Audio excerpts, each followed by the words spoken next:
Hi Freelancer, welcome to today's episode of the Freelance Blueprint. I'm your host Lizzie, a freelance UX designer and digital nomad. Today we're joined by Valeria, a fellow freelance UX designer. We connected a while ago on Instagram and soon realized we share the same goals. And in this episode we also found out we had a very similar story when we started out in UX. Valeria started her freelance career to be able to continue working with a client after relocating from Russia to Italy. So it wasn't a planned move, but it turned out really well for her. We also talk about the surprises of your network and how that led to her getting a job through a guy she met on Tinder. And we chat about how she got into UX, what it's like to be the only woman in the team, and her journey of building a personal brand. Let's dive in. Hi Valeria, thanks for coming to the podcast today. Hi, Lizzie. Thank you for the invitation.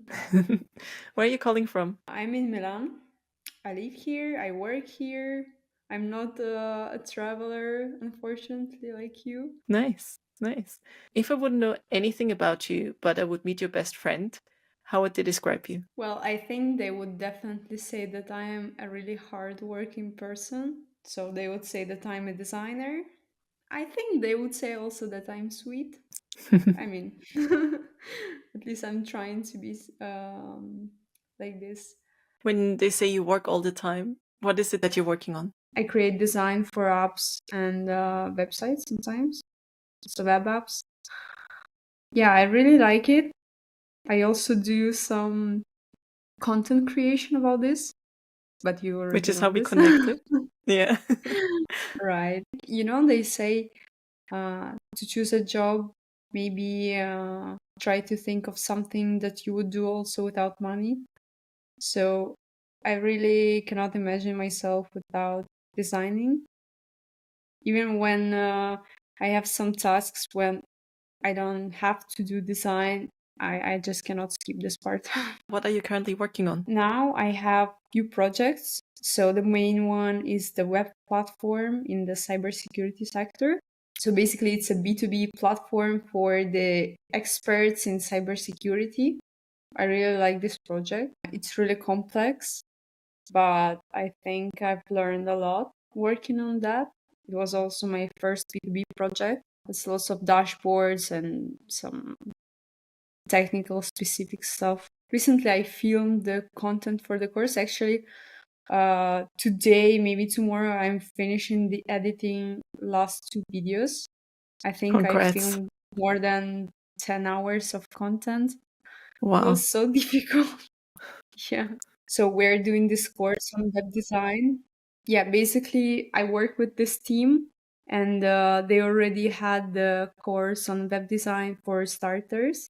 So now we did the course for a more advanced level, basically for freelancers. And the other girl in the team, she's more responsible for the sales. So she talks about this. And I'm talking basically about design and animation, also some technical implementation. So that's Nice. how we split this job. Today we're going to have our first call with the group. Nice. Also, it's going to be a live course. Okay, some of the lessons are filmed and some of the lessons will be online. And also there will be some feedback sessions and guests lectures, like about taxes, maybe job searching, writing CV, these kind of things.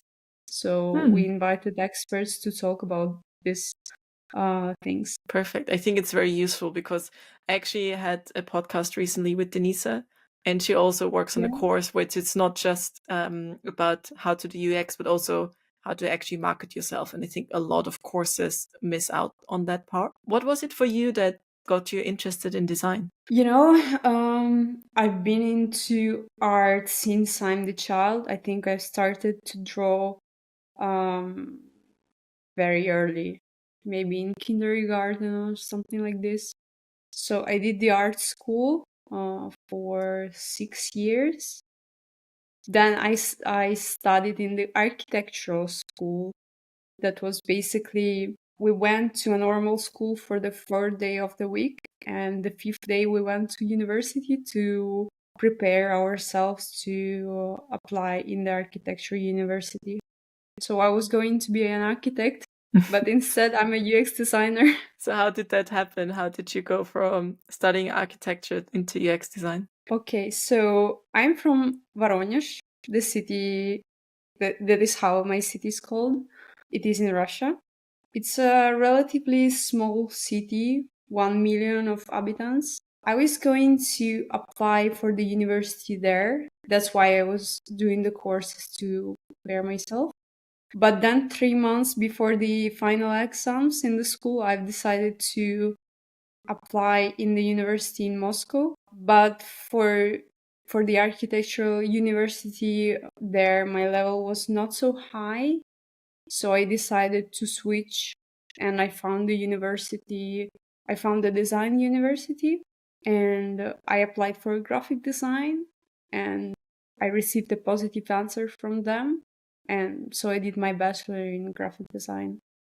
I actually also Okay. studied fashion because I did apply to a fashion, let's say, faculty by mistake. I didn't know that I did. Yeah, I didn't know that I will not have a chance to, to make a real choice. So they put me in fashion, and I think I've studied there 1 year or just 6 months, and then I switched to graphic design. Did you have an interest in fashion, or you just applied and it's like, oh, oops, this is fashion, not graphic design? Or did you already know you wanted to do something in that direction? Okay, for the first thing, my whole university was about fashion. It was like a fashion university. So yeah, I was interested in fashion. I thought, maybe I could do that because I really liked it. But then I realized it was harder than I thought. So I decided to choose an easier way and to do graphic design. Yeah, I liked it better, but still, if I compare this to UX design, I really hate graphic design. Yeah. What was it about graphic design that you didn't like? I don't know. I think it's really hard to invent some shapes, some new compositions, some new styles. In UX design, you don't have to invent so much new stuff. That's Yeah, what I like. true. But the background in graphic design really helps me. Mm. So I don't have problems if I have to draw illustrations or icons. Not a big deal. I know the Illustrator, Photoshop. So you studied architecture somehow, or wanted to do architecture, somehow accidentally did fashion, but then graphic design. And then how did you go from there into UX design? I did a market research about the design professions. So I checked where designers receive more money. So I saw UX design. What is this? So I started to dig deeper about this topic just on the internet. I really got interested in that. And then at this time, I was working as an assistant of a professor of mathematics. And so I saved some money and I bought a course in the British High School of Design. So it's a pretty famous school of design in Moscow, pretty expensive. I paid, I don't know, about 400 euros. I mean, at this time it was maybe more, 400 in 4 days. It was a 40 hours course, pretty intense and short.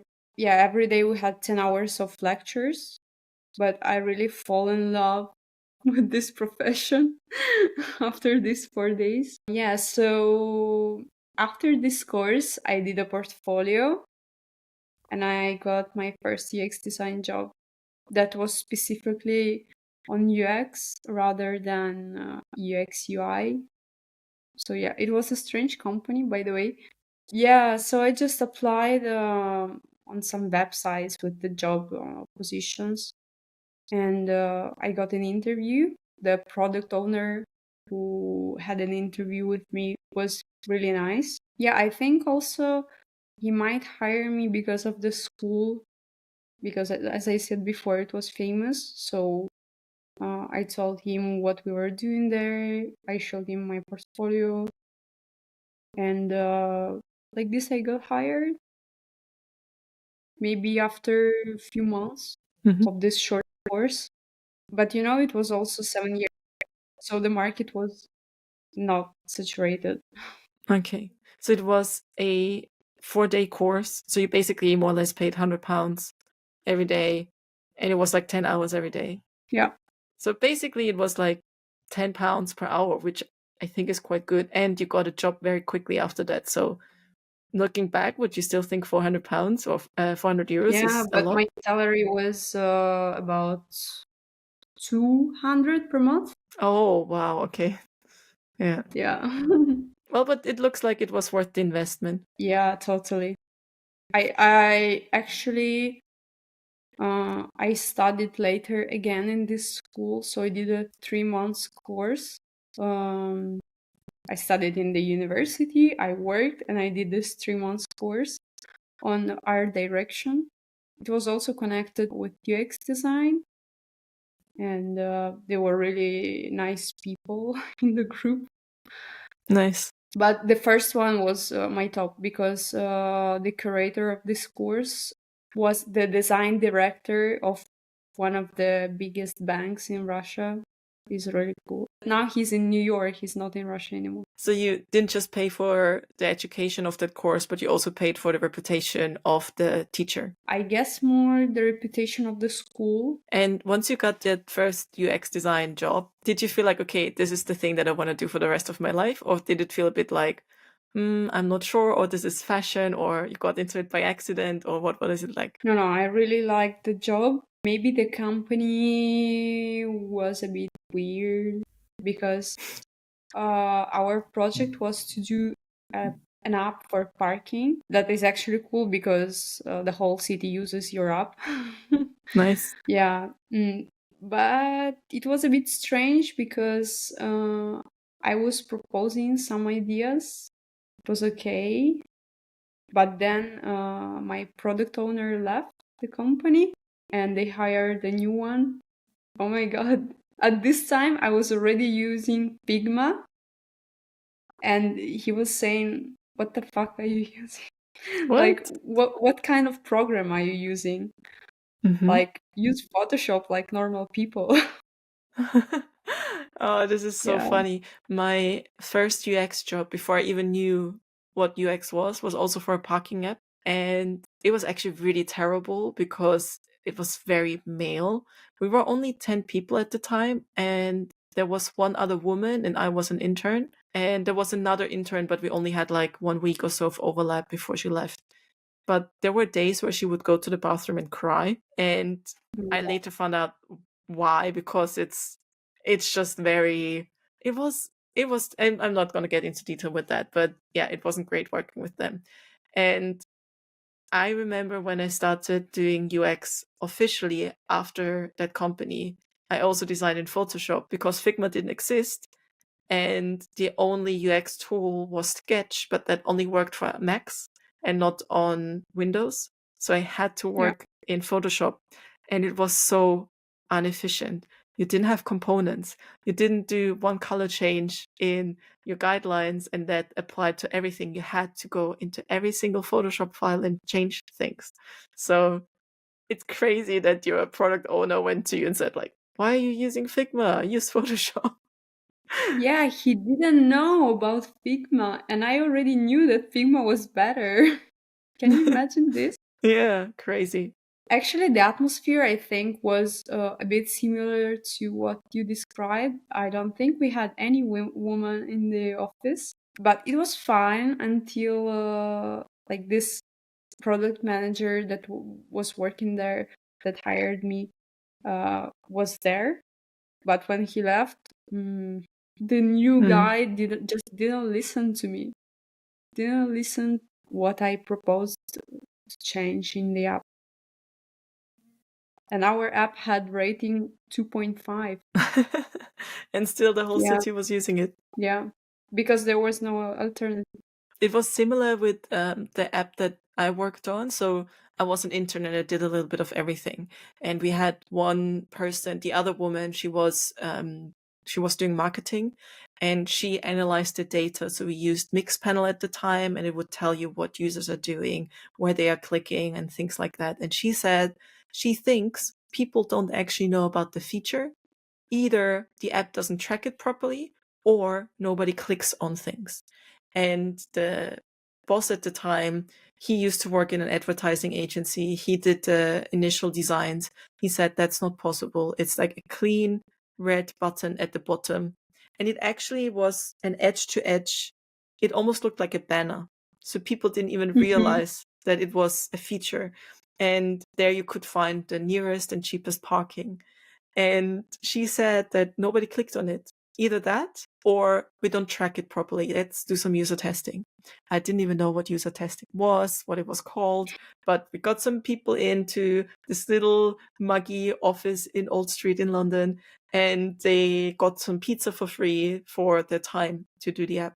And the boss was so convinced that everything was super, super clean and clear. My colleague, she wanted to prove him wrong, and she did prove him wrong because it was like, okay, how do you find your parking spot? They literally would just open the app. It had the map and it would have pins, and they just swipe on the map, and that's it. That's what they did. And then they're like, oh, it's so annoying because I have to click on every single pin to see what the price is. It would be nice to have one that just tells me which one is the cheapest or which one is the nearest. And the boss was like, we have a big red button at the bottom that says cheapest and nearest parking. But the pro just thought it's the banner, you know? So it's like, you don't know without user research. And this is why you should listen to the people you hire, because you hire them for a reason, you know? So sounds very, very frustrating that they didn't listen to you. What happened after that? Did you stay there for much longer? Not really. So I did the app redesign myself, just because I felt that it was needed.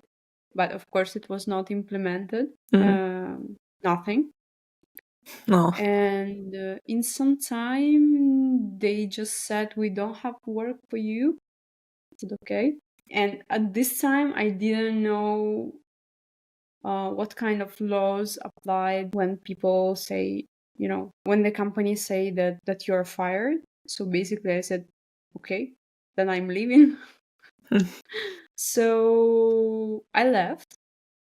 I prepared my portfolio. I think it took me either 2 weeks, probably. I'm not sure. I remember that I got my next job very soon, maybe a day after or something like this. Oh, wow. So yeah, UX designers were really popular at this time. There were no designers, so they were very requested. So basically, I did a post on Instagram, a story actually, with the work I've done for this company, the redesign. And then a guy wrote me. He said that their company actually needs a designer. So I said, okay, let's meet and discuss. The funny thing is that I actually found this guy on Tinder. Well, that's why I'm making a job that I found the work on Tinder. I mean, you never know. You really never know where your next opportunity comes from. And the people in your network, it's so broad. It's not just your own. It's also the network of your network. So there you go, a Tinder connection, and you got a job. Yeah, I just added him on Instagram. It's a simple action. It doesn't mean anything. We just added ourselves in Instagram. So I did this story. He wrote me. We met at I don't know, at a restaurant or something for lunch. And he described me the projects, what I would need to do, and I said that I'm interested. And the next day he brought me to the office and I signed the contract. Wow. Yeah. I don't think this would But happen nowadays. yeah, probably. But I was really shocked because the office was in the best neighborhood, the best business neighborhood in the city. It was on the 44th floor, so it was in a skyscraper. This super cool business area. I mean, for a young girl, it was huge. I had maybe 20 years. I was 20 years old. So, yeah. Exciting. I was very proud of myself. Just because one day I swiped right. So what happened after that? So you had this parking app experience, which wasn't ideal. And then you ended up in this high-end office and got this next UX gig. And it's so funny because something similar happened with me. It didn't go right after the parking app startup. There was a different, like, were other companies in between. But my last permanent job, they had an office at Oxford Circus, and it was also a fancy little place, you know. And you're there and you're like looking outside the window, and it's like, this is my job. And then you remember the commute every day that you have to queue 1 hour just to get onto the tube. But that's a different story. So once you got to this high-end skyscraper, what happened there? Was it a better company? Yeah, totally. So let's say it was a startup that did basically some educational courses on different aspects, like on business, personal growth. And it was a group of companies that also had coffee company, some other companies. And I was working for the project that did a course, let's say, a formation on the personal growth and achieving goals. So, yeah. And we were using already existing platform, GetCourse. Maybe you've heard of this. No. Okay, so it's a platform for the courses. Is it like Udemy or something? Not really, but I mean, you can just upload your course there. You don't have a choice of courses on this platform, so you sell with your own channels. Mm-hmm. Okay, so we were about 20 people just on this project, and the whole team, the whole company was consisted of people of my age, 20 something. So it was really young company. The atmosphere was incredible. The people were so energized. So, I mean, they were just nice, friendly. I mean, when you have people of your age in the company, I mean, you can find a lot of friends that were like 100 people of your age. It was crazy. Yeah, I really missed then working there because every time we could just, hang out in the office. It was really fun. And there, basically, I was the only designer in the project, so I did a little bit of everything. Also, some graphics for the social media, the landing pages for the course launches, or for some events because we also did live events. And then after that, basically I said to my boss that I want to do UX. So we built an app in maybe 2 weeks. It was record time. What was the app about? It was a Pomodoro timer app for productivity.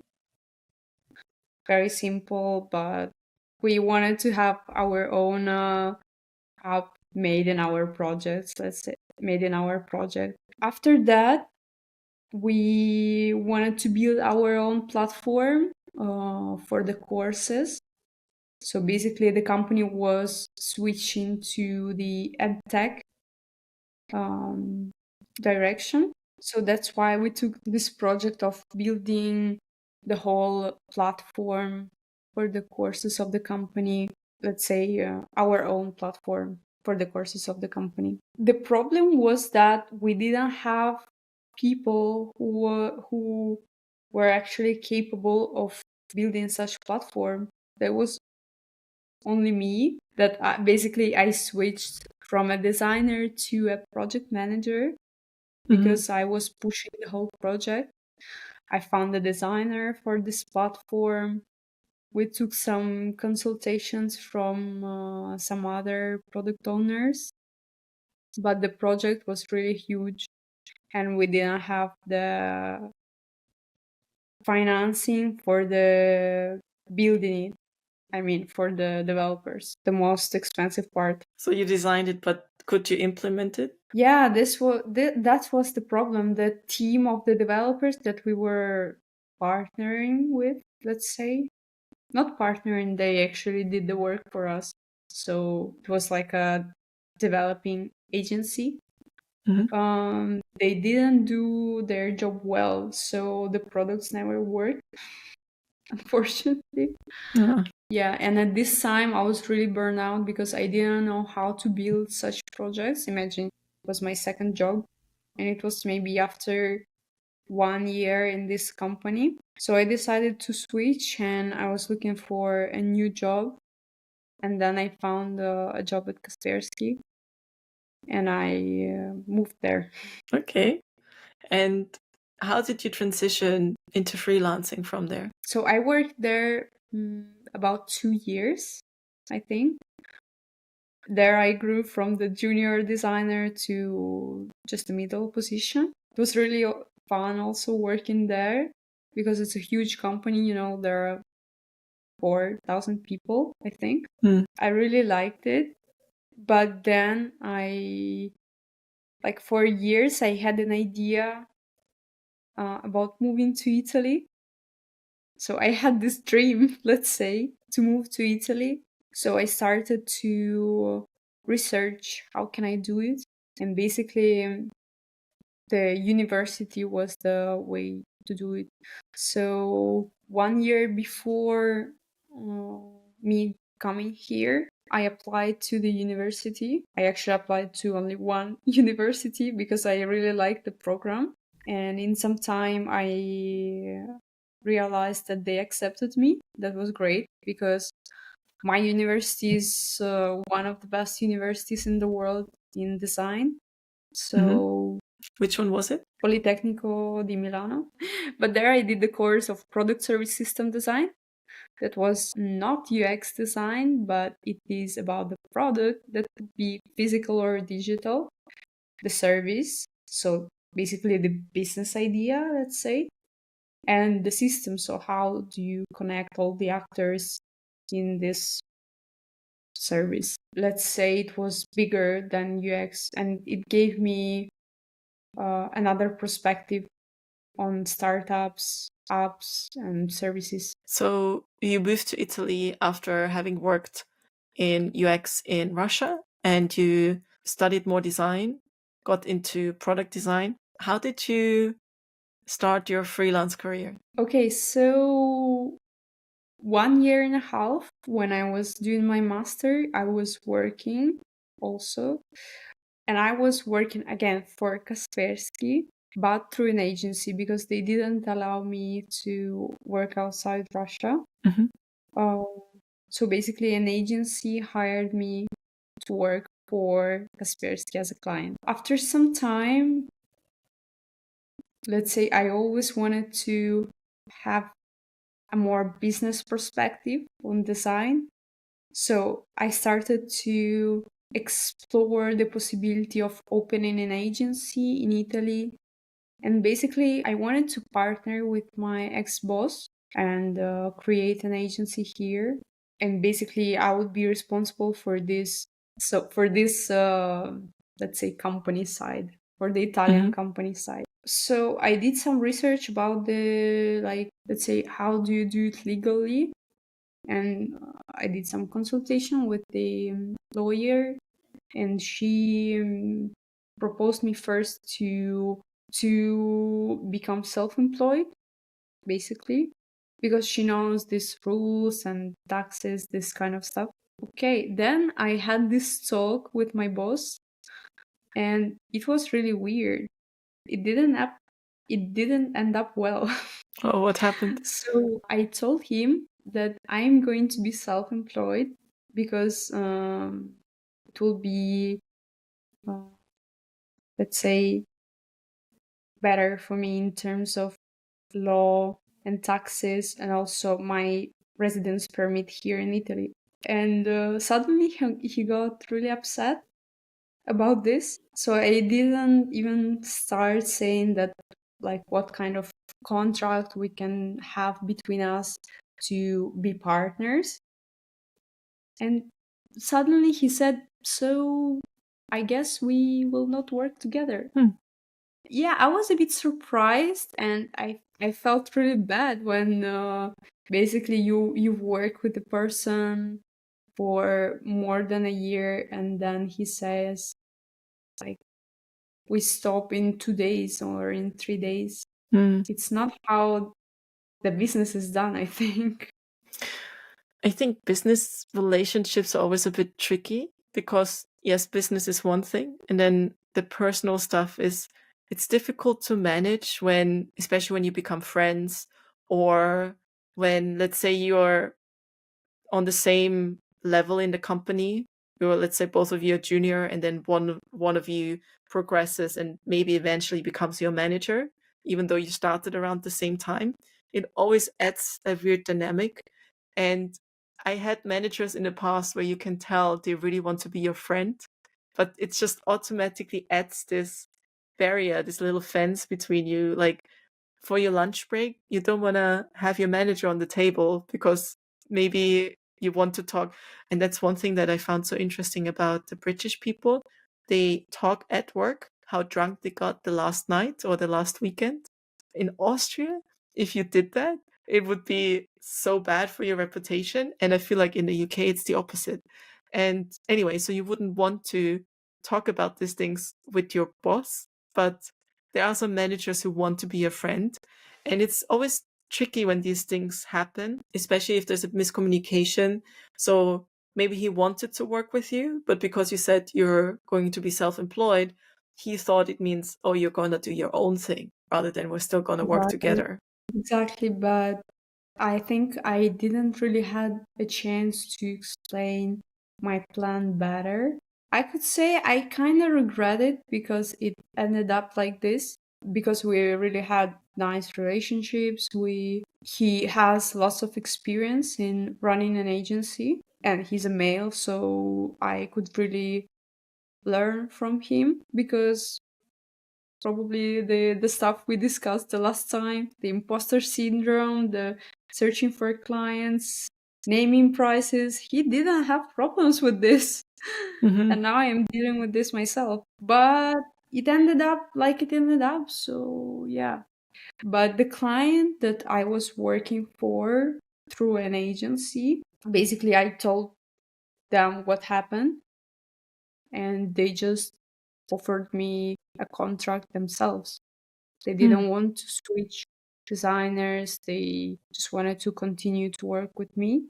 That I, yeah, continue to develop this project. And they just, I got the contract and basically I stole the contract from him Oh, because they stopped okay. working with the agency. So he was working for Kaspersky? No, no, no, it was not Kaspersky. It is the client I'm working for right now, the Ah. B2B cybersecurity company. Mm-hmm. Yeah, because when I was working in the agency, I switched from Kaspersky to this client. Yeah, I worked for him like some month, for some month. And after this happened, I told them that I'm not going to work with you anymore because I'm not going to work with the agency. So they offered me a contract as a freelancer. So the agency hired you as a freelancer, or the Yeah. cybersecurity company no longer through No, the no, no. agency?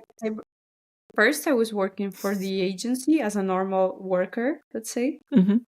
And after, the cybersecurity company offered me a contract directly without the agency. Ah, okay. So let me just see if I understand this right. So you studied in Russia, you worked for Kaspersky, you went to study in Italy, but Yeah. because you wanted to move to Italy, but you would no longer be able to be an employee at Kaspersky because you were no longer in Russia. So you worked for an agency in Italy, and the agency that you worked for, that your previous boss and you wanted to build another company, but based in Italy. Yeah. All right. So basically the same brand, but Italian Okay, now I understand. So basically, you brand. then told him you want to be self-employed because it makes it easier for you to stay in Italy, get a visa, all these kind of things. Exactly. And he probably thought it means you want to do your own thing. And because he didn't want to work with you because of that, he the contract with the agency ended, but the cybersecurity company that you worked for through the agency still wanted to continue working with you, so they hired you as a freelancer. Yes. Okay, got it. Got it. So that's how you got into freelancing, because the client wanted to continue working with you. I see. Yeah, basically, let's say I didn't do a move by myself, kind of, but I ended up to be a freelancer. Hmm. And I think it worked so much better for me because basically I got this client. They offered me, I think, 2 times more salary. Nice. Yeah. Then I was working with Italian startup as a part-time UX designer, freelancer again. So I really needed to be self-employed to work with them. And then I started to receive more gigs. I mean, I was not looking for them, but people kept contacting me and asking if I can do a project. So I never stopped working for my main client Hmm. because it's like a full-time project. I have 1 year contract, but still I have some part-time projects that I can work 1 hour per day, 2 hours per day.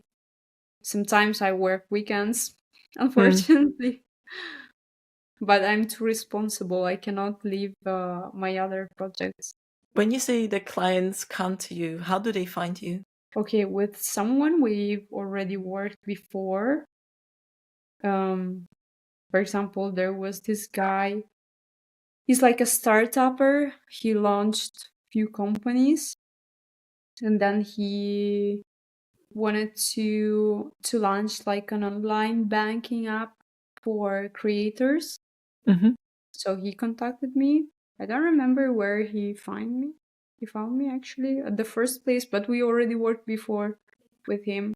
On LinkedIn also, some people find me and write to me. If we, let's say, take off all the personal connections, I think LinkedIn is the top meaning of finding new clients for me. So basically, it was through your network or people messaging you through your LinkedIn profile. Yeah, it was never from Instagram. Hmm. After the Tinder guy, never. So, yeah, Interesting. And did you have a website at that point? no. Because so many people that start freelancing nowadays, they think they have to have the perfect website, the perfect portfolio, and they have to have a profile on LinkedIn and here and there and Instagram and everything. And so many people that follow you to show that you're a real designer. But it actually proves in your case that no, that's not really needed. You just need a good network. And maybe it probably helped that you had Kaspersky on your CV, and then yeah, and the universities, because on LinkedIn it definitely helps if you have like good names on your portfolio on your CV. And you mentioned before that it was kind of easy because there were not many designers offering what you studied. If you were to start again from scratch today, knowing what you know now, with the competition there is now, with all the people coming from UX boot camps, how would you start? Yeah, it is crazy. I saw some videos about the job searching and lots of videos on Instagram about portfolios, the reviews. I mean, now it seems really crazy for me. So I would take some time to prepare myself in the sense that I do believe that you have to have a good portfolio. So you have to have clean, nice UI because a good designer, experienced one that will hire you, they will understand in 2 seconds if you are capable or not when you're seeing your designs. It is like a standard. Let's say it is a basic package. You have to have good designs. And after that, in your portfolio, you have to communicate it well. For the format, I think for me, the best one is either a PDF or a website, or maybe some file in Figma to see also how you organize your mockups. there are tons of information about the how to write CV, how to write the cover letters, and in the end, you just have to apply a lot. That's the way. But if you're really, really just starting, I think the good way to, to get into something, first you can do an assistant job of an experienced designer. You can help him or her with some small tasks. I don't know, icons refactoring, creating some illustrations, or creating some prototypes. So like this, you could really get a really good experience. Another way, I think, could be collaborating with other designers. Also, like you, maybe some juniors. I believe that you cannot build a really good project alone. That's an interesting perspective. Like, I agree. Any project, any design is better when it's created in a team because you need the different inputs, you need the different expertise, and there will be things that, and it's also the bubble, where you have to diversify your team because they would create health apps, but then they wouldn't consider that women have a period and not every day is the same thing, and that maybe it's normal that she feels more motivated, less motivated, because it was just men developing it. So automatically by having a diverse team, you create like a better product. But if you think of a junior designer who maybe doesn't have the money to do a boot camp, who just teaches themselves through YouTube or recreating an existing app, how to use Figma, things like that. I think it's even hard not to just get a first UX job or freelance job, permanent job, whatever. It's even hard to get an assistant job, to put yourself out there, because even me, and I'm not a famous UX designer or anything, I get messages from junior designers and people who are interested in UX if they can shadow me or if I could subcontract things to them, and they've not done a project before. And it's like, I could, but it might take me more time to overlook your work, to teach you all of those things, compared to hiring someone who has already done it or doing it myself. So it will be tricky for them to get that first gig that allows them to get more of those gigs in the future. So if you think of that, I understand that it will be easier to get an assistant job for a designer. But if they are trying to find a UX job, how can they, in a vast of CVs and cookie cutter projects where every portfolio has the same 3 case studies, how can they stand out? I know you were looking for a designer recently, right? So what was it for you that you were looking for to get them to the next interview stage, for example? I think number one point is that this designer already did a similar job before.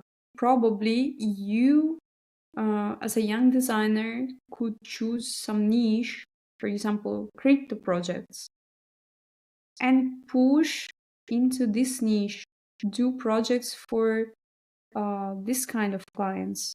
I know it might be like a frame, like a restriction, but if you're really good at this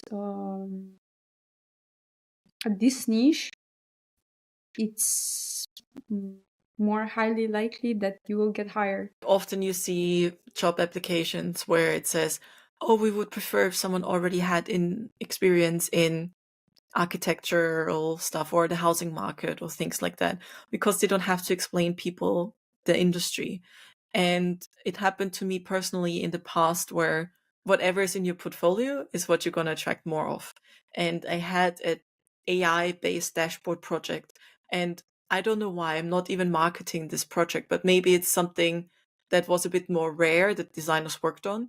But after this one project in my portfolio, I think I had at least 4 or 5 projects that were specifically about data visualization with AI and things like that. I agree, people want to find something where they don't have to explain everything, because they know when you hire someone, you have to onboard them. There will be things that you have to teach them, but it makes their life easier if they already worked in that industry.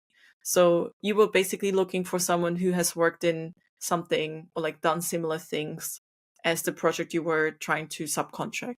Not exactly, but basically from the all the applications that I have received, I've chosen this guy who actually already who had already done in the past the similar assistant work, and I checked his project. It really it even looked similar to the app I was working for. And basically, I didn't put him on just one project, but he helped me here and there. Let's say when on the simpler tasks. If you think of anyone who might be listening to this who is at the beginning of their UX career or even is thinking about freelancing, what do you think will be useful for them to know? I don't know if it's relevant or not, but I really do believe in courses or boot camps, whatever you call it.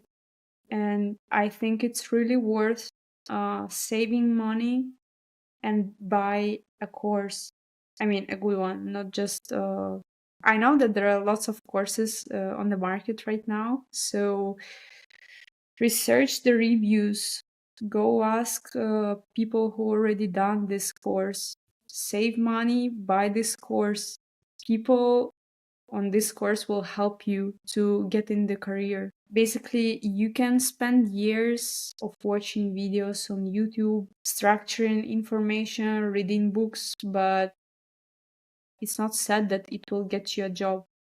The courses instead, they have structured information. Some of them have curators. So the best ones is the course when you receive feedback. Maybe you have a chat or you receive personal feedback. That's where you can grow a lot. Basically, you started at university, and looking at the industry now, UX design in general, would you recommend people to go to university still, or would it be better for them to get a good course and do the course and go from there? It really depends on the situation because not all the universities are free and some of them cost a lot of money. But me personally, I studied for free because I was lucky enough to, get into this kind of programs. But in general, I would suggest going to university. Okay, maybe my first university was not the best, but in the end, I mean, I think from the position that I have now, I understand that it was not the best. Hmm. But at this time, of course, I could not afford myself to study at the best university. But when I studied at Politecnico, I mean, I really appreciate the experience. It was one of the best studying experiences in my life. So I would really suggest something like this to a person. Mm-hmm. Yeah, but if you don't have the ability to study in the university, it's not a problem. Go study on an online course or offline, whatever.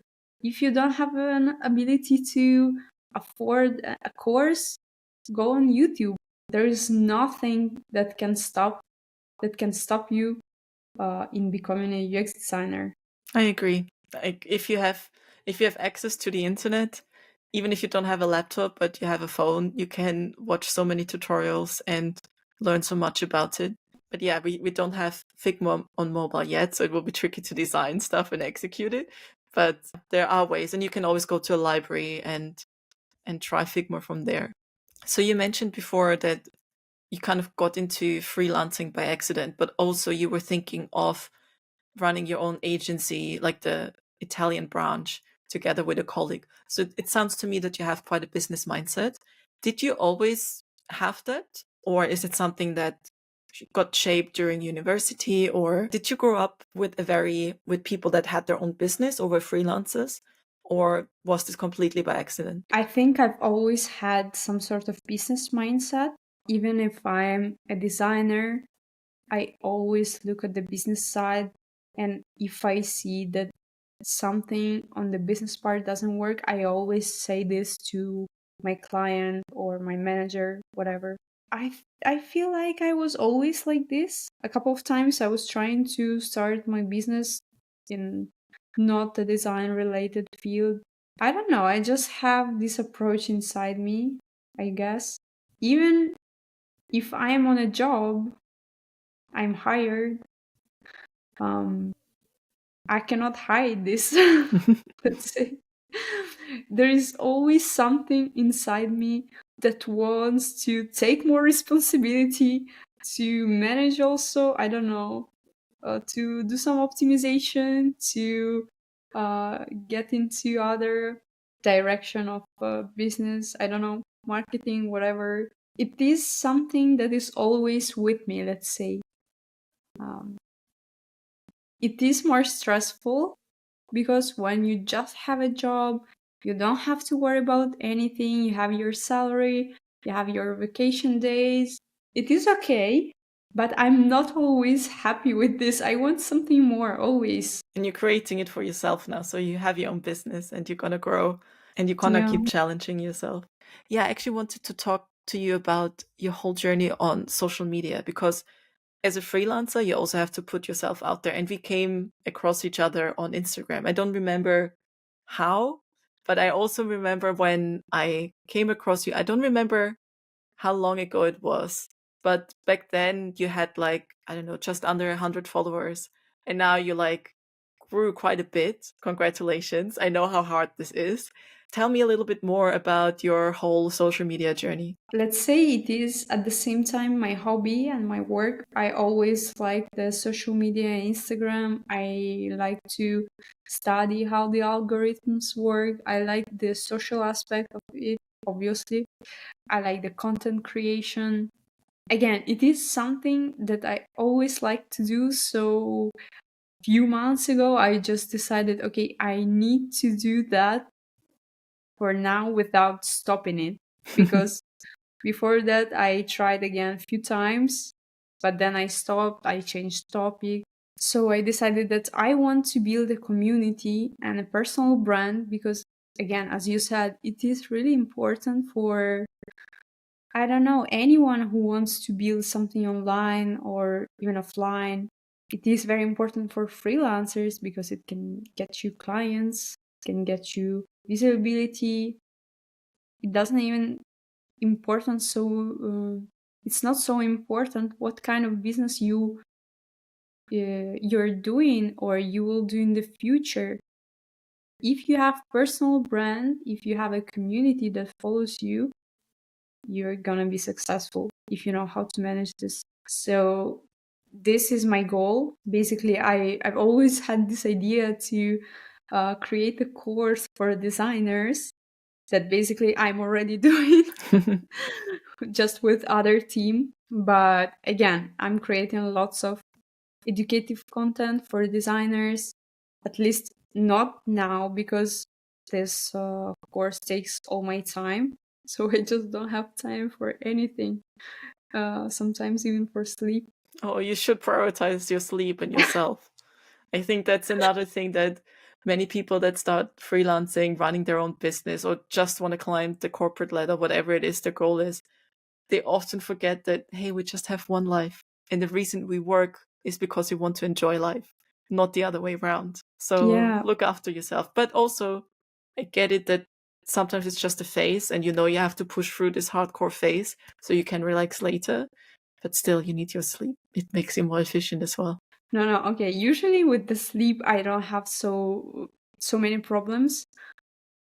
I fall asleep very easily. I sleep at least 8 hours. So, Good. but sometimes, like if I'm so full with work, I don't go to the gym that I don't like. Yeah. So my problem is that I like my work so much that I cannot refuse it. I just can't. What is it about it that you like so much?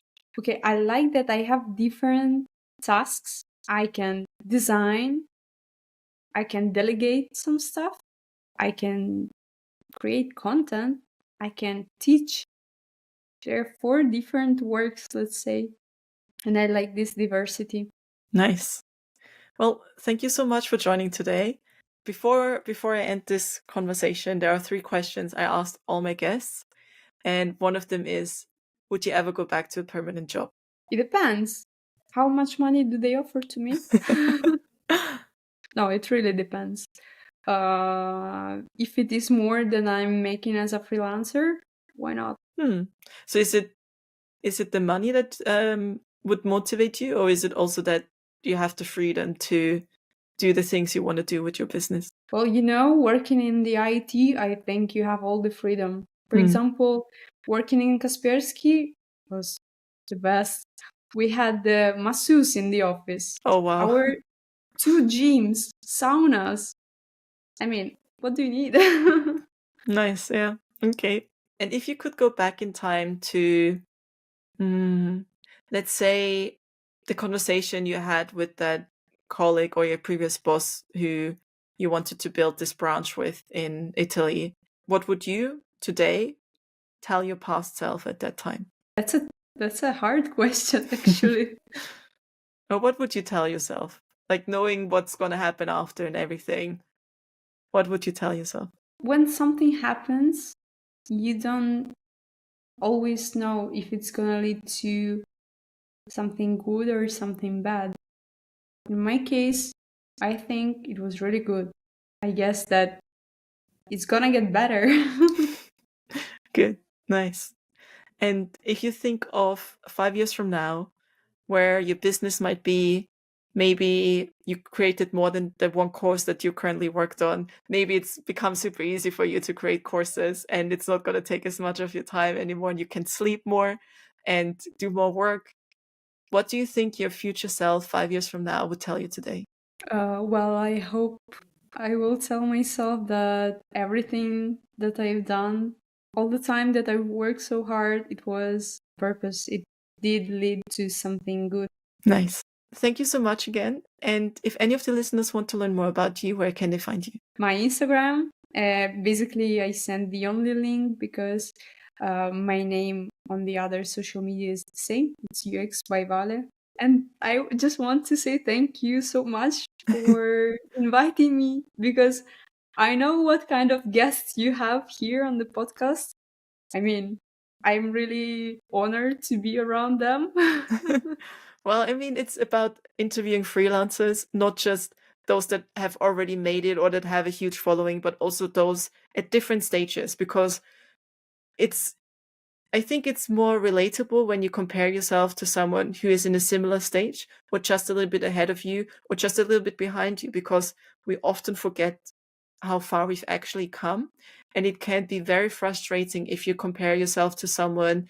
Let's say your goal is to have a big YouTube following and you compare yourself to a creator who has done it for 10 years and has 1 million subscribers. Or if you listen to someone who's in the same journey as you are at a similar stage, and like even our journeys are not that dissimilar. We both went to university. We both had our first UX gig in a parking app, but still it's like there were different times within that. So before that, I didn't go straight from university. I had other jobs before and I kind of repositioned and chose a different career path. So if I would then compare myself with, like at that point, I was 25 when I started UX design. You were 20 and had a job at Kaspersky, So if I would have compared my 20-year-old self with your 20-year-old self, it would have been very depressing. But at the same time, we have different journeys, we have different things, and it doesn't really matter who's on I have people on the podcast who don't even have a social media platform, and everyone has a journey to tell. And it's just to prove that you don't need to have a big following to be successful. You can be a very successful freelancer by not having a social media presence. And that's the whole point of this podcast. So thank you for being a guest. Thanks for taking your time. Thanks to you. Also for creating this podcast. I think it's really great. Oh, I thank always you. listen to some podcasts while I'm working, creating some design. Well, thank you so much. And yeah, I'll speak to you on Instagram sooner or later, I'm sure. Thank you. It's always so nice to hear that people enjoy listening to the podcast, even when it's the guest herself. So Valeria, if you're listening to your own episode, thanks again for listening to the podcast. And thank you for listening. It always baffles me when I look at the analytics and see how many of you listen into each of the episodes, and it makes all the effort I spend on preparing for the interviews and the hours editing worth it. So thank you so much. If you've been listening to the episodes just like Valeria, you can support the Freelance Blueprint by hitting the follow button or leaving a review. Or maybe you might even know someone who wants to sponsor this podcast. You can also subscribe to the Freelance Blueprint newsletter via the link in the description. That's all from me, and I can't wait to have you join again next week. Bye!